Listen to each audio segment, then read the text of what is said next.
Chapter 20. A ghost once said, "I'm not a heaven person." Well, I'm not a heaven person either. I killed my best friend.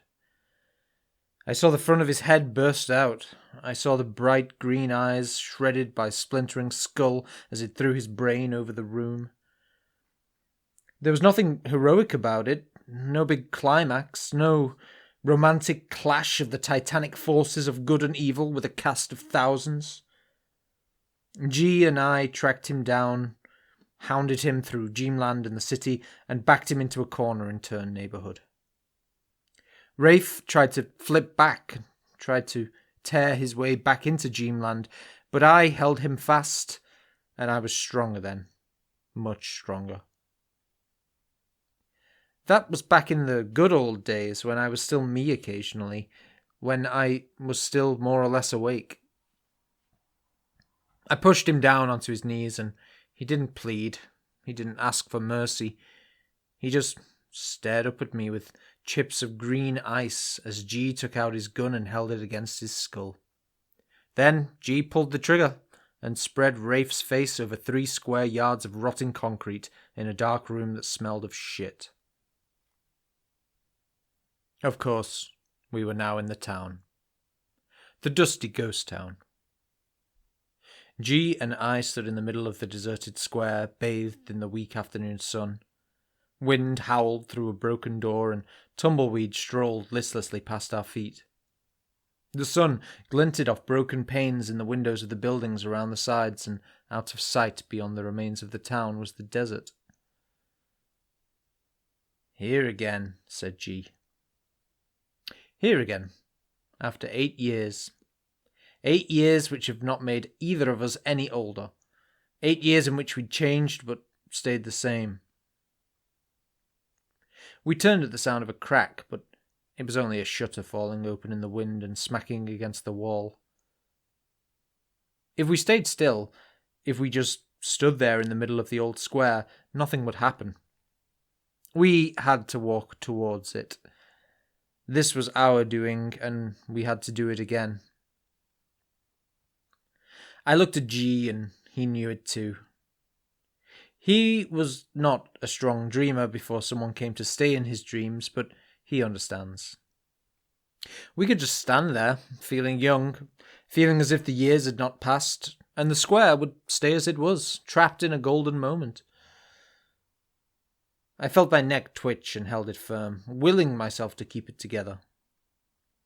G just stood, knowing he would never understand, never know this place as it had been before it all went wrong, never know how it had felt. It didn't last long. I swallowed and then nodded. We started to walk across the square, and G looked across at me suddenly, and I saw something in his eyes. He had some idea of what he was walking towards. He knew something about what was going to happen. It can only have been an intuition, but he reached out and gripped my hand hard for a moment, looking me in the eyes. Then he let go with the faintest of smiles, and we walked on.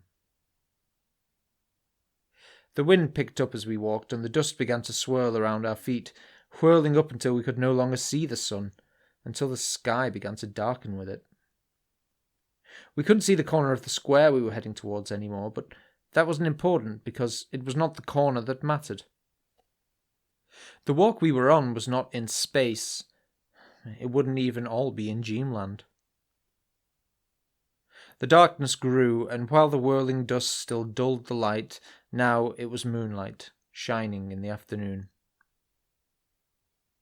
I felt the hair on the back of my neck begin to rise, and for one brief, meaningless moment I wished we had not moved, that we had just stood in the sun, but we could not have done. Today, finally, it had to all come down, and this time, it had to be for good. The dust flew and spun in front of us, and the square was almost gone, just the faintest hint of structure off to the sides. The light came from the dust now, a black and beating red, and all around us soft sounds began to turn.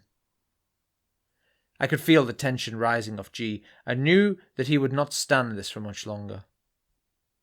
He knew some of what was going to happen, and he would not be able to wait. I didn't think he'd have to. I'd met G after I'd been in the city for a couple of years. I'd wandered around, trying to work out what I was going to do, and how I was going to use up my life. I was running jobs in Dreamland by then, sorting out the mess that I'd helped to create, and through that I met some odd people. I gravitated downwards, you might say. I didn't have an office with my name on frosted glass, but I might just as well have done.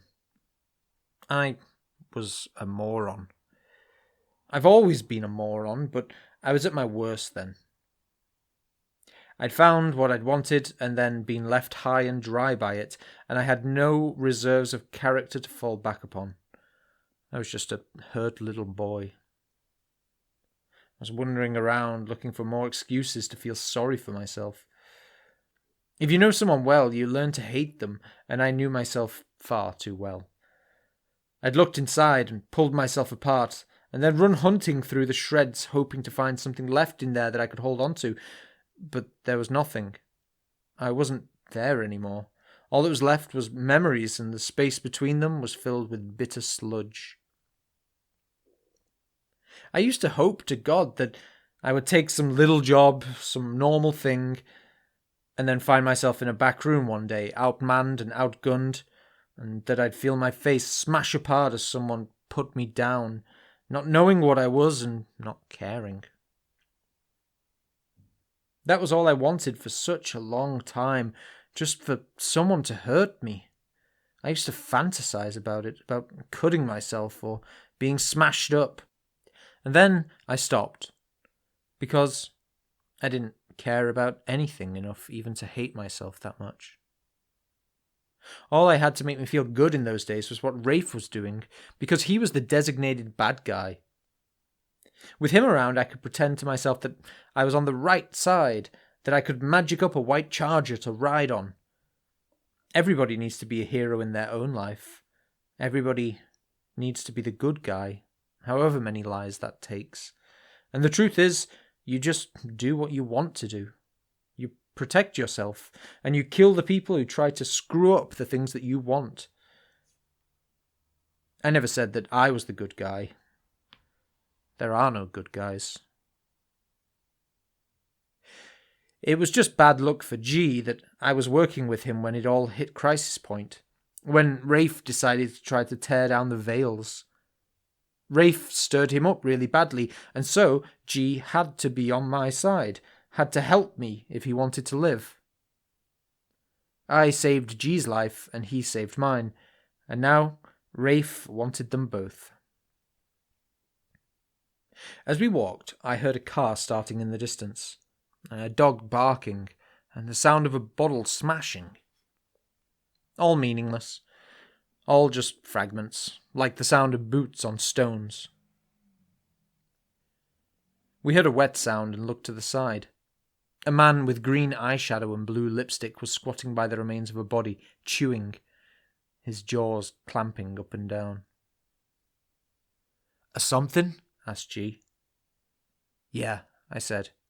"They're gathering." Something else scampered by in the darkness just beyond where we could see, and G's face twitched. "There was no fucking Diligence 2, was there?" "No," I said. "There wasn't." "Do you think Alkland knew that?" "No. He was just an innocent bystander with enough pain to work on. He had no idea what was going on. I had no idea. I carried him into Cat, remember? I carried Rafe in. That's why the gate wouldn't open. When Alkland told me about Diligence 2, there was a question I should have asked him. I should have asked how he found out about it."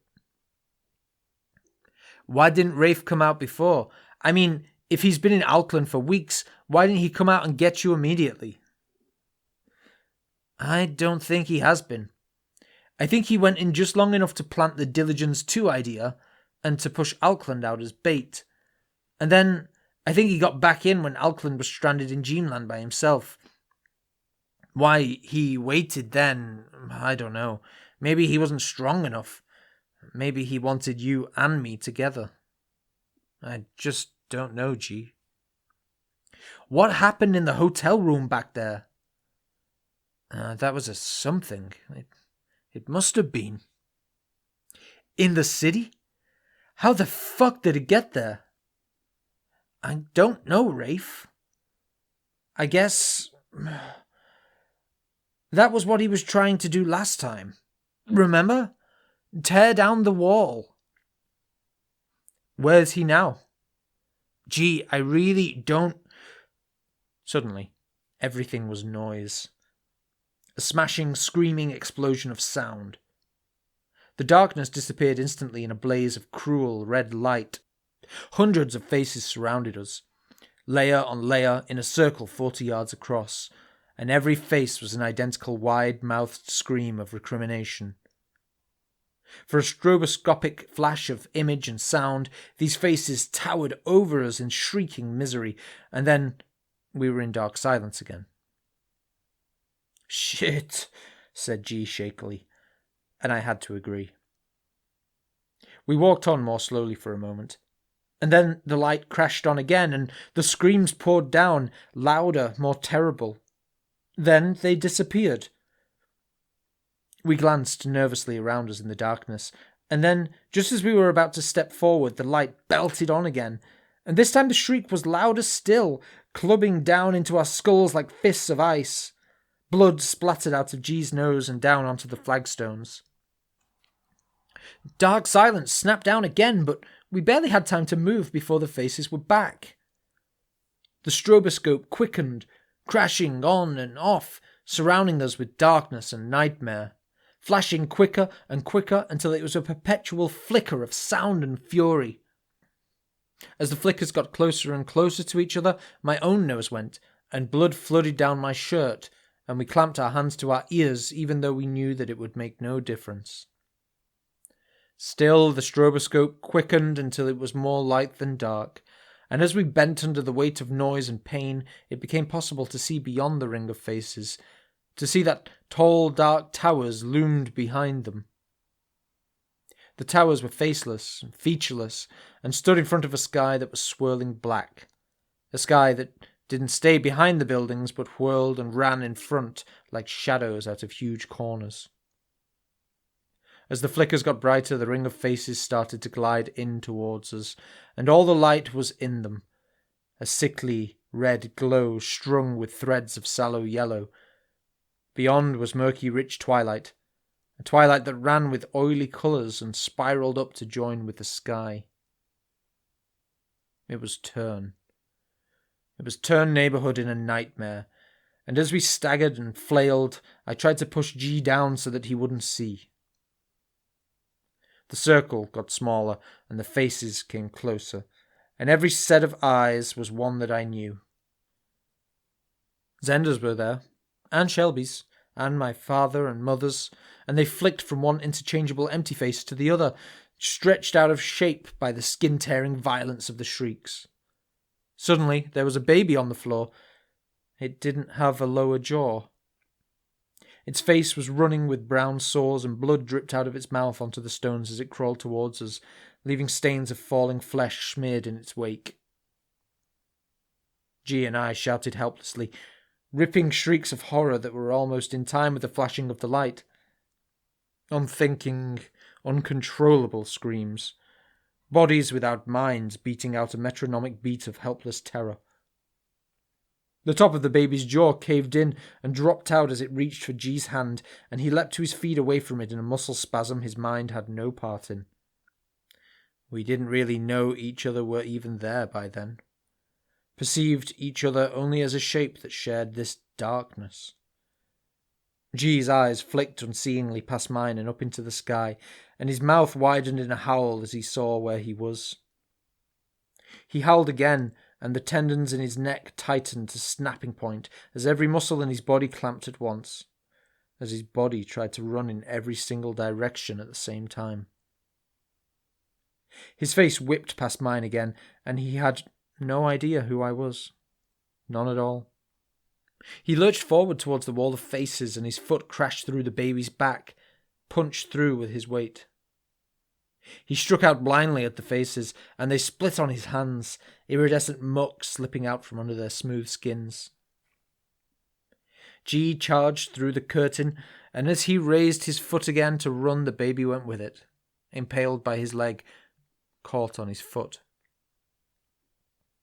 As I fell towards the wall, stumbling to follow G, the baby looked at me and gurgled. "I would have been a daughter Stark," it sang thickly. "I would have been a daughter." I swung a kick at it, and the head ripped off and split on the wall, and as the mess dripped down, it looked like a pattern of a cotton dress from long ago. At first, Rafe and I were partners. We were the only people who knew how the thing worked, and the only people who could share people's dreams. Dreamland was ours, and we revelled in it, getting to know it, finding out how it worked. It was marvelous. A playground, a summer.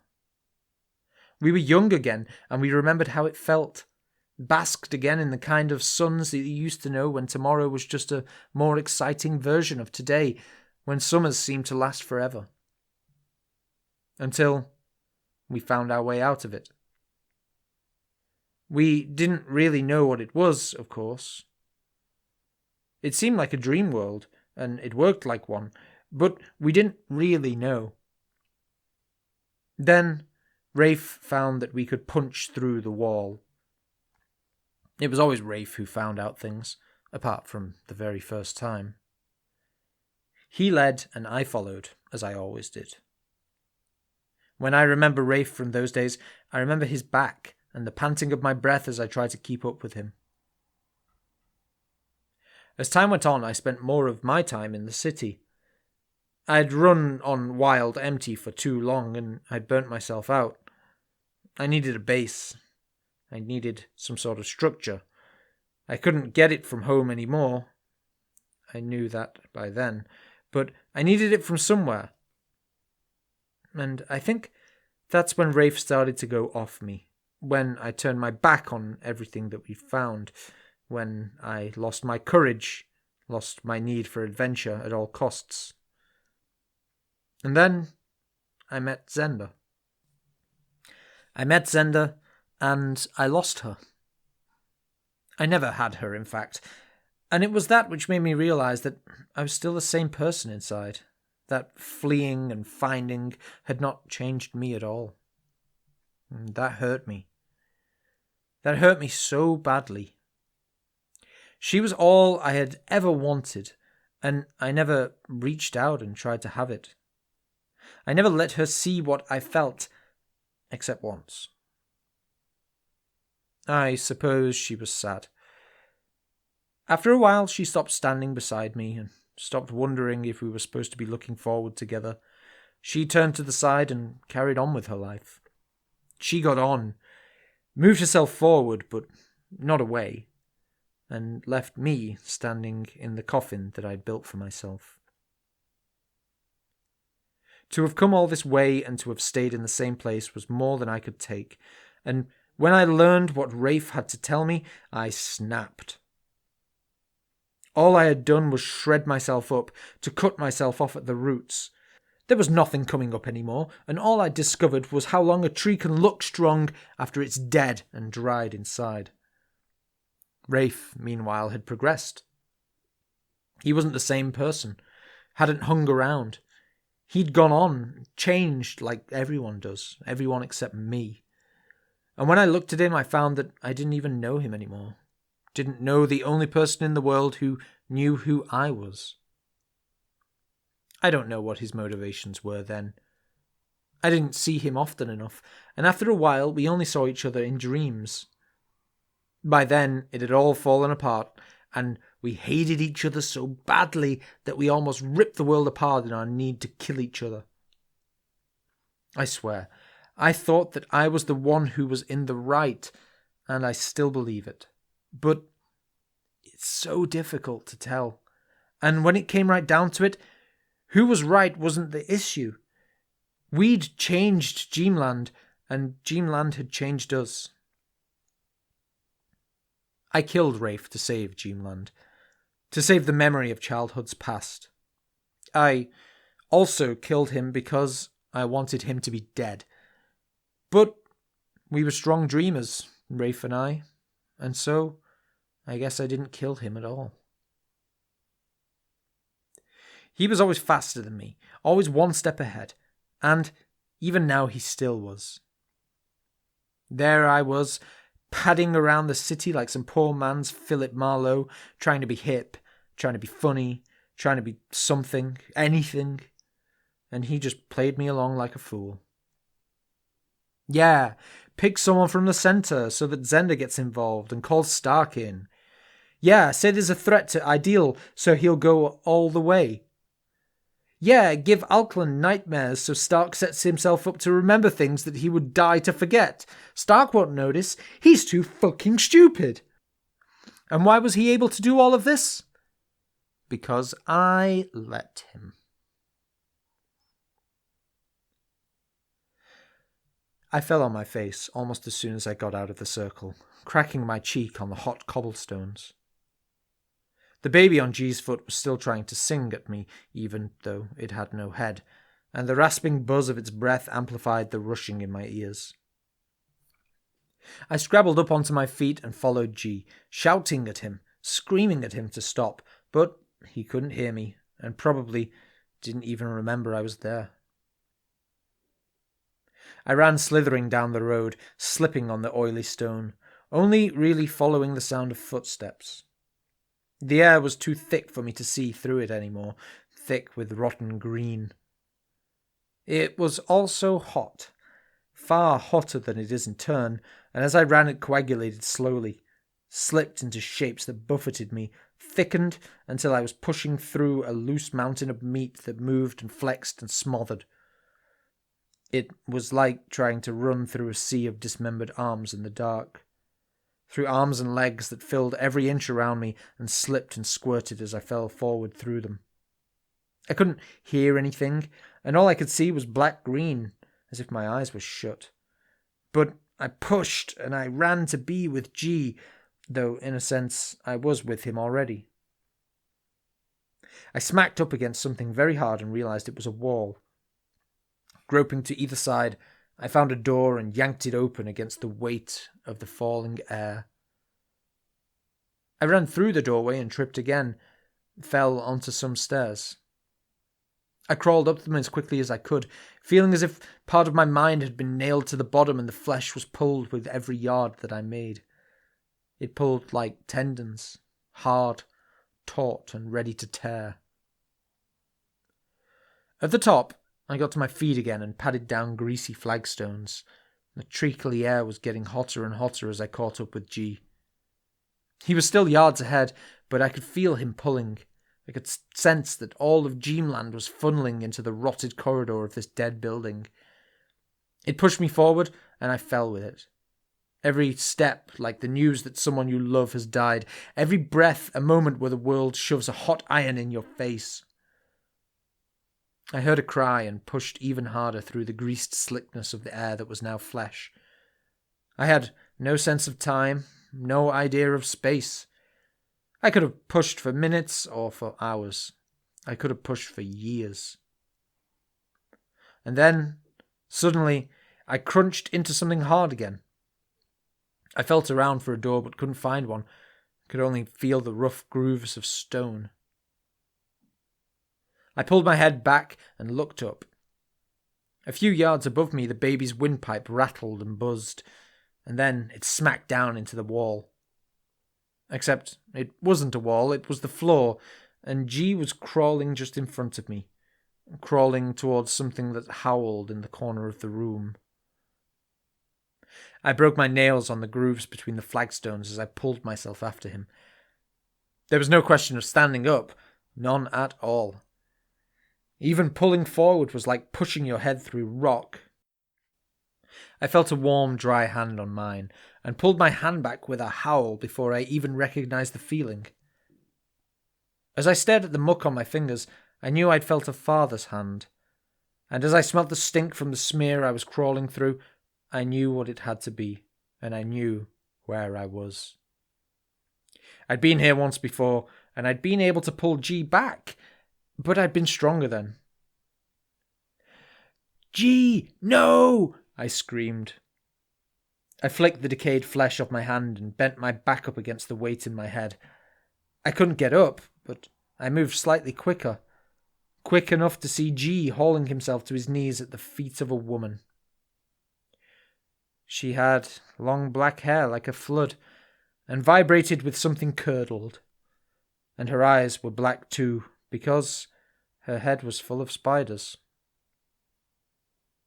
She smiled at G as he groped for her lap, pulling himself up, and her smile was the worst thing I have ever seen. G's face turned up towards her, full of all the hurts he'd had since she'd died, twisted with all the adult things she hadn't been there to make go away for him. She reached out for him, reached her hand to caress his face, and I knew that this time I would not be able to save him.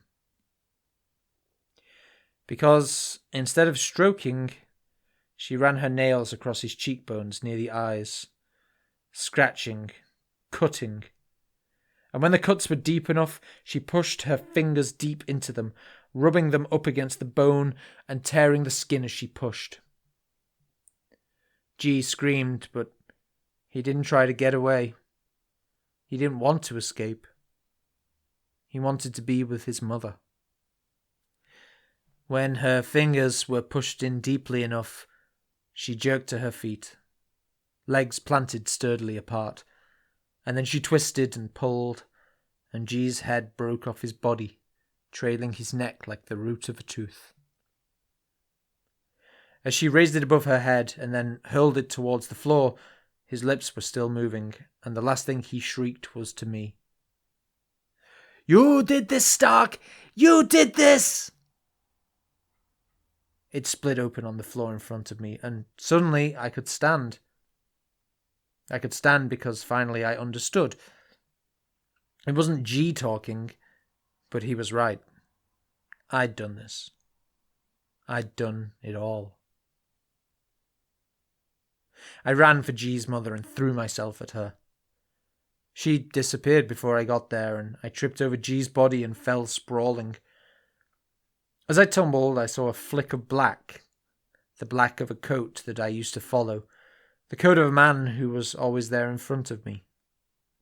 I saw the texture of the cloth, the seam that ran down the back, the flow of the material as it sailed behind someone who was forever moving forward.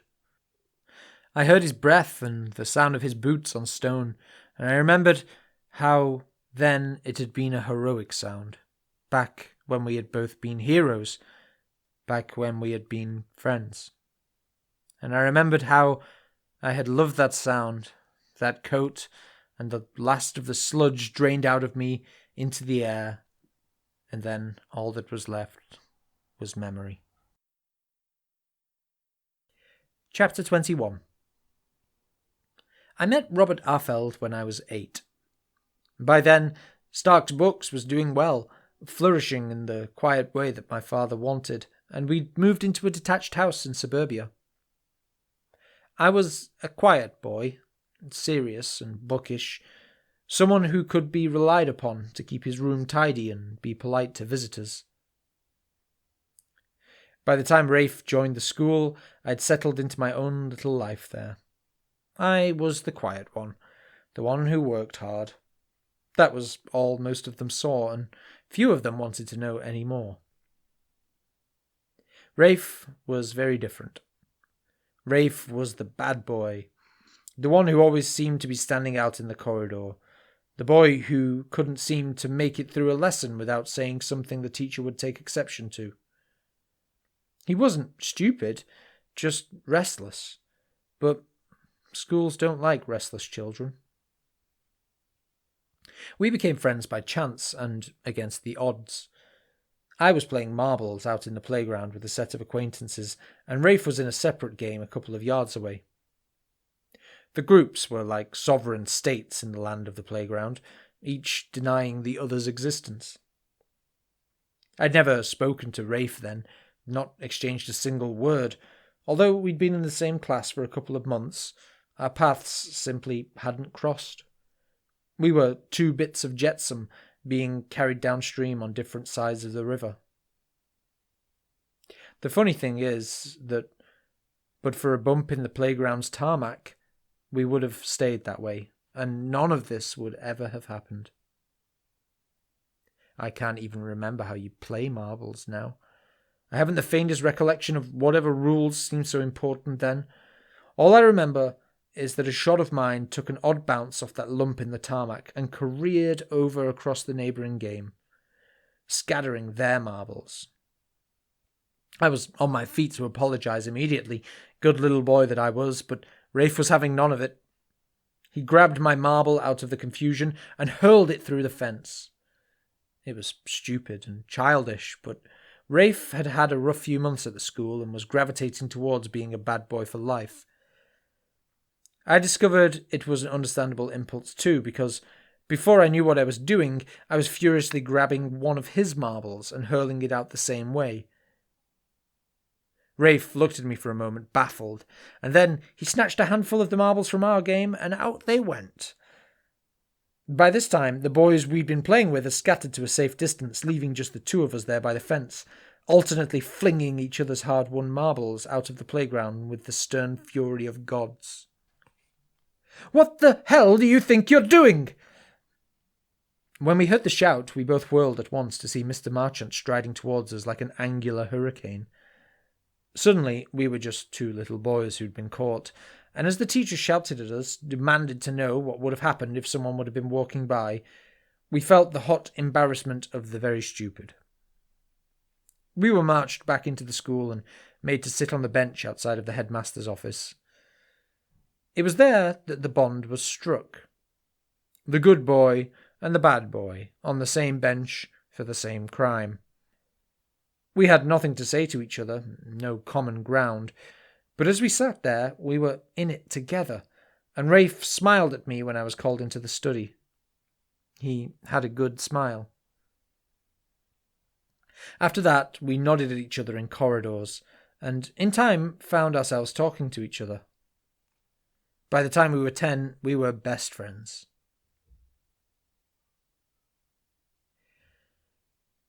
I'd been to Memory once before, long ago. It's not so different from Dreamland, really. Simpler, more stark. More stark, in fact, because this is where I come from, really. This is me. Tall trees like giant redwoods stood either side of the path in random ranks as far as I could see into the darkness. It was a little like the forest Alkland and I had walked through, but more majestic, more elemental. I love redwoods. The trunks were meters across and leapt up into the sky, not even starting to branch out until they were 30 yards above my head. Way, way up above, the foliage was thick and impenetrable. No light filtered down from there. I walked the path in front of me, not bothering to turn to see what lay behind. There was no other way. I like to think that I saved Rafe from something, that if he hadn't become my friend, he would have carried on heading downwards, would have flunked out, been expelled. And that's probably true, in fact, but what is also true is that Rafe saved me too. What I had was thought and reflection, and an interest in things that went beyond the here and now. I'd always been an avid reader, and I couldn't help to have been with my parents, and I knew that there were worlds beyond the one we lived in, worlds that you could find on paper. But I had no drive. I was an armchair romantic, someone who sat and thought, and might have done so with increasing pointlessness until the end of his days. Rafe was the opposite. He was a maelstrom of activity, of pure will. He was always on the move, always going somewhere, doing something. What happened as we grew up was that we grew together, intermeshed, until the two of us were really a one and a half. Rafe taught me to act, and I taught him to think. I was someone he could drag along with him, and he was someone I could bounce ideas off. And in time, I learnt to do the dragging occasionally, and sometimes he had the ideas. It was Rafe's idea that we start playing music, in fact. He badgered his parents into buying him a guitar when he was 14, and my parents soon found themselves doing the same. It makes me smile now to think of their forbearance in those days. Where in your contract for being a parent does it say you have to put up with grotesquely loud and hideously incompetent electric guitar as well as everything else? We discovered the same bands, we learned the same chords and groped towards the same melodies, and by the time we were 16, that was what we were going to do. We were going to be in a band, and we were going to be famous. We believed in ourselves, and with belief that strong, what can stand in your way? We had a common will, and we were going to bend the world to fit it. It didn't happen, of course. After all the shared time, all the similarities, we were still different. My girlfriends were articulate, his monosyllabic, and our exam papers follow suit. When school finished, I had a place at college, and Rafe did not. And so I went away, and we only saw each other during the holidays and on occasional drunken weekends when Rafe would haul himself up to my college town and we would get bollocksed and talk through the night. We couldn't practice anymore, and gradually the reality of being a band together began to fade, though time and time again we said we'd do it, lying full length on the floor of my room, too stoned to sit upright. So, instead of music, we began to share something else. An idea. What is it that makes some people obsessed with the idea of other worlds, of a reality beyond the one everybody sees? It can't just be reading, because many people read, but few come to believe and feel what I did. I think something must happen to certain people, like it did to me, some chance perception or inexplicable event, something which embeds in them a faith which will be with them for the rest of their lives, even if they don't remember what the original catalyst was. I shouldn't think many of them met a headless man on the balcony when they were small, but something else happened to them, something that made them grow up with the faith. This itch will lead some people to follow obscure and confused religions, and we'll see others sitting in a lotus position in darkened rooms, stretching yearnedly out towards something that they want to believe is there. For me, it worked differently, and I took Rafe along with me. I realized that the mind which you used during the day was the same one you had at night. Okay, that may not sound like a towering and sophisticated body of thought, but in fact it left everybody else's standing, as events were later to prove. The mind which conjures up scenes and events apparently from nowhere in your dreams is the same mind that can only visualize in the vaguest way when you're awake. A mind that slips and turns. It struck me that if you could train your mind to operate when awake, as it does in your sleep, then you could dream while you were awake and see a different world. Rafe and I tried this, in fits and starts over the years. We tried concentration exercises, we tried to visualize. It didn't work. We lost interest, and bang went another New Age insight. I realized now that we were moving apart even then, that before it all happened, the ties which had bound us seamlessly together were already beginning to unravel. Shared experience and boyish friendship can take you a long way, but it cannot compete against the rest of the world, or even against yourselves. By the time I left college, I was an older boy and sadder. I went back to live with my parents for a time while I tried to sort out what I was going to do with my life. Rachel stayed on at college to do a further degree. I met Rachel in my first term at college, and we fell in love. It was as simple and as wonderful as just that. We took our time, getting to know each other slowly, as if by some strange intuition we knew that that would be the best way. It was months before the inevitable happened, but when it did, we dumped our old partners like a shot. When you want to say you love someone, how do you do it? I can remember so many times, so many little flickers of images. Sitting on the top deck of a bus and turning to grin at each other, speechless with the force of feeling. A warm room on a dark winter afternoon, a glow from the green lights on the stereo in the corner and points of white from the lights outside the window. Walking with my arm around her and feeling the solidity of her body against mine as we turned a corner. Sitting at different desks and then turning at the same time to smile at each other, to show each other that we were still there. Lying in bed behind her, my arm clasped tight against her chest by hers, listening to the cadence of her sleeping breaths. Anyone can catalogue the bad times, but how do you tell the good? I tell you these things, but I can't make you see them. I can send you a postcard, but you can't come to stay. I loved her. I still do. I always will. It went wrong in our last year at college. Rachel was a very attractive girl, by far the most beautiful I'd ever been with. And unfortunately, other people noticed her too. I was insecure, and I was busy. We didn't glance at each other very often anymore, and our arms lay only loosely around each other's shoulders. We both made mistakes. We both had our nights when someone else came to take control of our bodies, someone who took what was there in front of them and didn't remember what it would be like in the morning. We loved each other so much still and stayed together, patching and mending and bandaging and shoring up.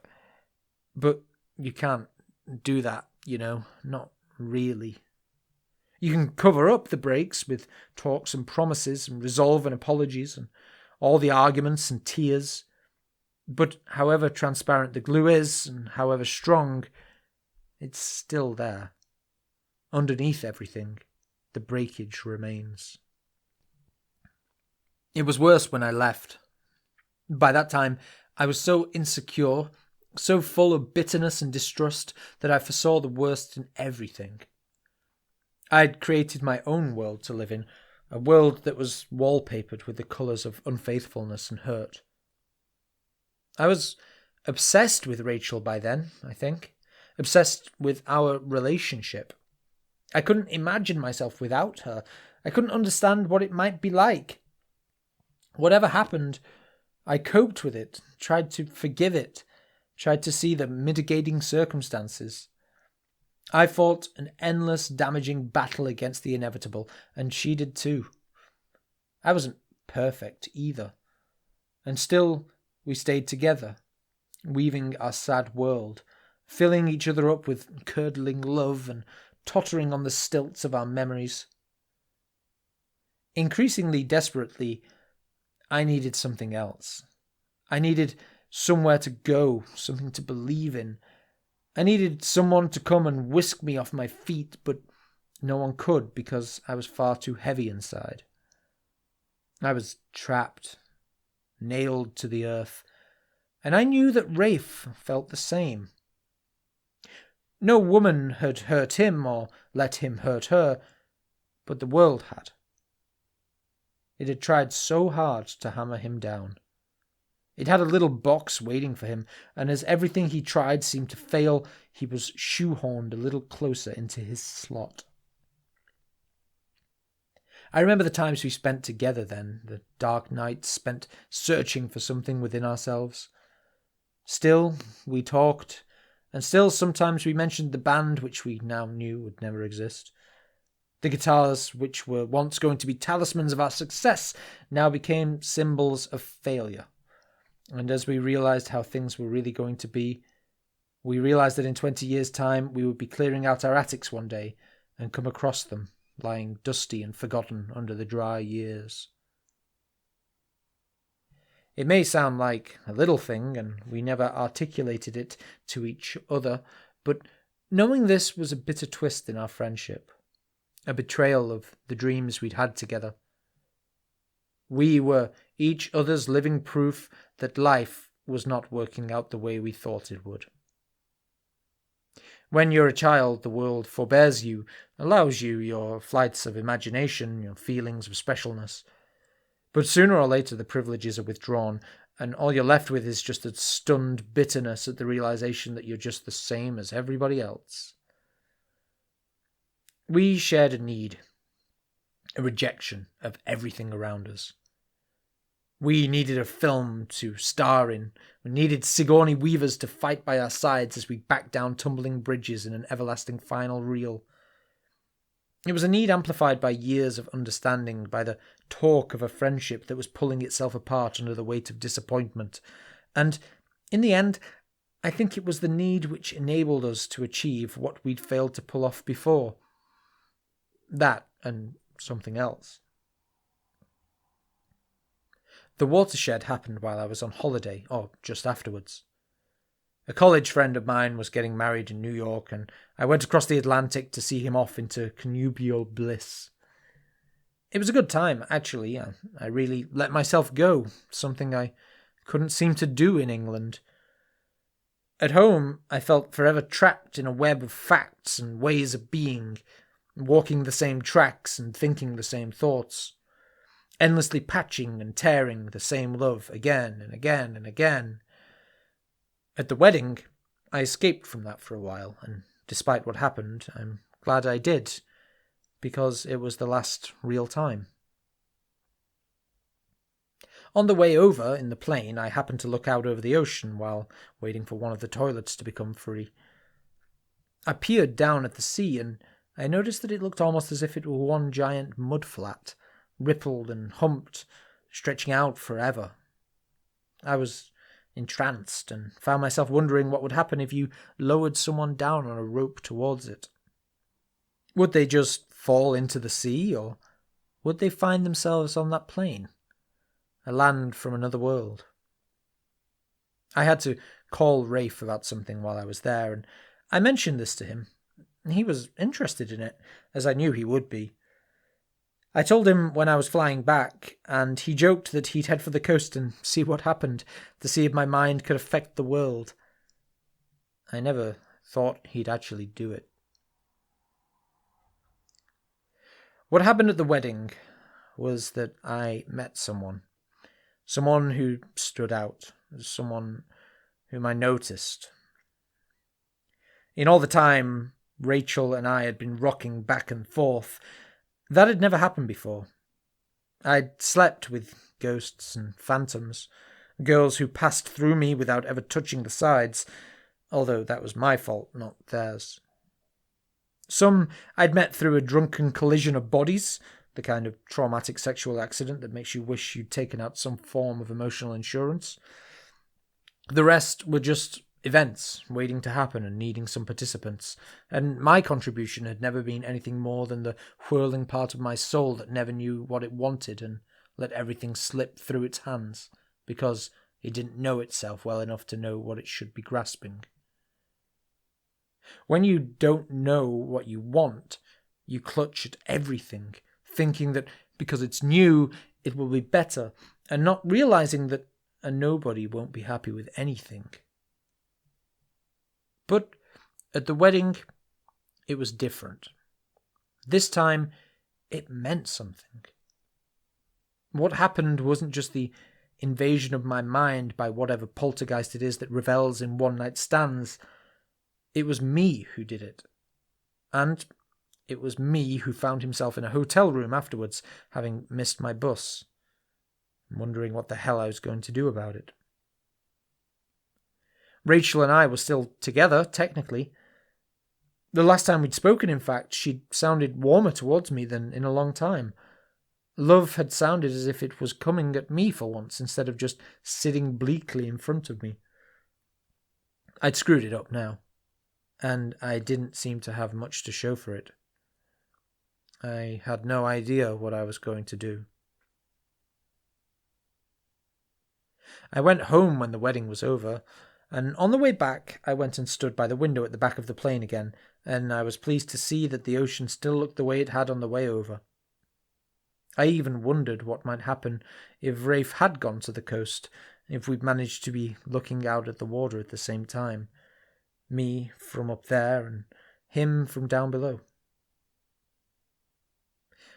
The first thing I did when I got back was visit Rachel. I had to. I couldn't keep secrets then, not the way I can now. I turned up at the tiny flat she rented, and she looked so well and happy, glowing in a white cotton dress with a pattern of red and blue stripes. She was so pleased to see me. An hour later, I left, and we never saw each other again. There was no friendship afterwards. I lied about that. That was the watershed, or the beginning of it. When I got back home, I found 11 messages from Rafe, alternately asking me to call him urgently and inquiring where the fuck I was. All I could see that afternoon was Rachel's face, the way it had reddened with her crying, and I couldn't face calling him back. I didn't want to talk to anyone. I didn't have anything to say. Finally, the thread which had always held Rachel and me together despite what had happened had snapped. Well, it had been brutally cut. It had been severed by me, and now it was gone. I didn't really know what, if anything, was left inside me. An hour later, Rafe arrived at the house. He ran straight past my father when he let him in, and came pounding up the stairs to my room. I had only a moment to realize how long it had been since he'd been in there, to notice that my friend was now a man, not a boy. And then he told me. He'd done what he said he was going to do. He'd gone to the coast, and he'd stood with his back to it for 3 hours, turning every now and again to look at the sea. He was beginning to feel a bit of an idiot and attracting some strange glances when suddenly he felt a tingling, an itch somewhere in his head. When he closed his eyes for a moment, trying to work out what the feeling was, and then he opened them again. The front was deserted. The sky was charcoal grey, and an odd wind was slipping past his ankles. Slowly, so slowly, he had turned to look at the sea. And that was the way it was, the beginning of it. I lied earlier, another lie. There were no lovers, just me and Rafe. The lovers version is for customers. Well, that's not true either. The lovers version is the way I wish it had happened. I wish it had been me and Rachel, but it wasn't. Rafe and I stood staring at each other in my room, and deep inside I felt something shift. I knew he wasn't lying. There was no reason for him to. What I'd always believed, what I'd always known, was true. Can you imagine what that felt like? Can you picture the two of us standing there, not knowing what to do, not even able to move? The world had tilted on its axis, and we were the only ones who knew. We'd found our film. As I walked along the path, I knew it would not last forever. I was walking towards a meeting, walking back in time, and the end of recollection was not too far in the distance. The dark columns I walked through were parts of me, the edificial struts of memory. Far above was my face, the outside, the leaves my past supported. Between the trees was nothing, emptiness.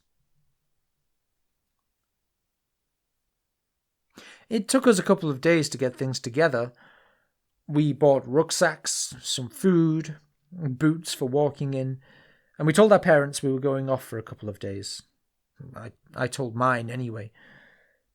We didn't want to tell anyone about what we'd found yet, partly because we would have sounded deranged without any proof, partly I think we just wanted to keep it to ourselves for the time being. We didn't know what it was yet, but it was going to be ours. We didn't give much thought to how we were going to get it to happen again. This time there would be no other person in a plane high above helping us to see what was there, helping us to open the gate.